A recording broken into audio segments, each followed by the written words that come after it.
on the East Coast. Let's bring in former Biden campaign surrogate Kevin Walling and Fox News political analyst Gianno Caldwell. Welcome back to both of you. Thank you for having me. Hey, Shannon. Good to be with you. Okay, so lots of poll numbers there that Bill broke down. They're all trending in the wrong direction for the president. They continue that way. In the Washington Examiner today, Byron York writes this, that he promised to deal with the COVID pandemic, and the pandemic came back with a vengeance. He promised to improve the economy. Growth has slowed. With inflation becoming a critical concern, he promised to restore America's place in the world and then let a disastrous U.S. withdraw from Afghanistan.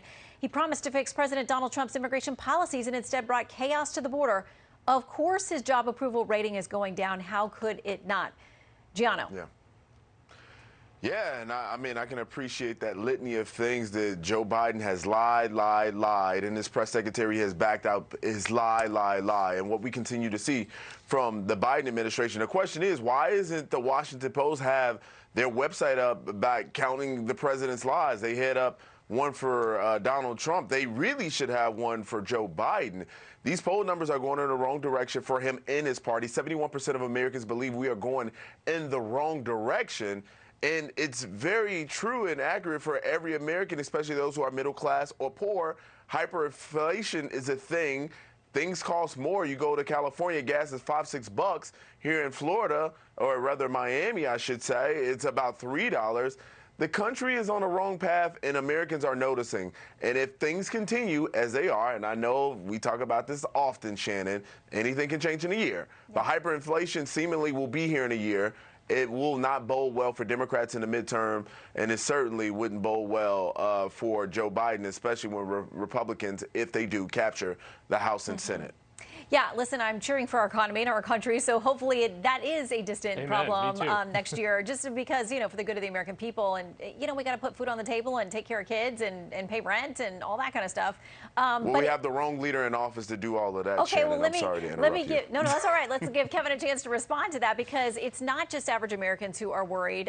There is talk now that donors are not happy about things not getting done in Congress and what's going on with the Biden administration. The CNBC piece says several major Democratic donors have warned leaders in Congress that they may hold back on donations for next year's midterm elections unless the party can come together and get some big wins, according to people with knowledge of the matter. Kevin.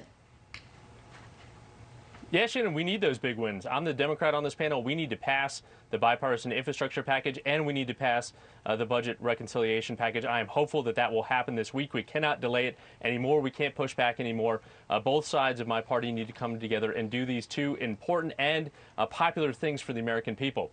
But I think those polls that you reference and that Gianno talks about, too, are indicative of a larger trend that we're seeing in this country in terms of frustrations specifically and fatigue specifically with regards to COVID. We remember June and July when we were taking off our masks, where we looked like this COVID crisis was in the rearview mirror, and to have that Delta variant come back so hard and to see those hospitalizations and deaths rise was hugely problematic, and I think is reflective in a lot of these polls. Now, 80% of Americans have at least one dose of the vaccine for COVID-19. The numbers are all trending in the right direction. This president has been focused like a laser on solving the COVID crisis. Once we're through that, hopefully all these other pieces will align when it comes to kickstarting the economy, when it comes to massive job growth that we've seen, 5 million new jobs created in the first 9 months of this administration. So all indications are in the right track. Inflation is a serious problem, as Gianno points out, but hopefully with COVID in the rearview mirror, a lot of these things will fall into place. Okay, I want to put up a poll here, and this is actually the trend line about what's going on in Virginia. You can see the blue line was Terry McAuliffe, the former governor, the Democratic nominee,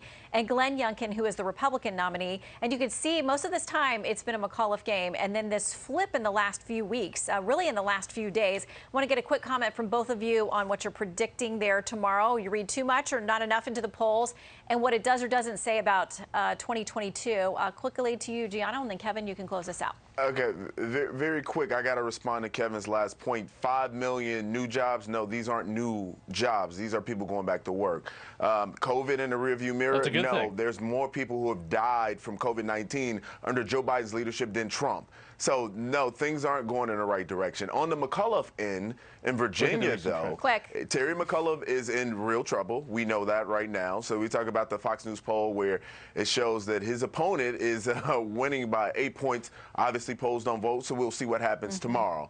And that's the consideration for that. Yeah, Kevin, tomorrow, big day.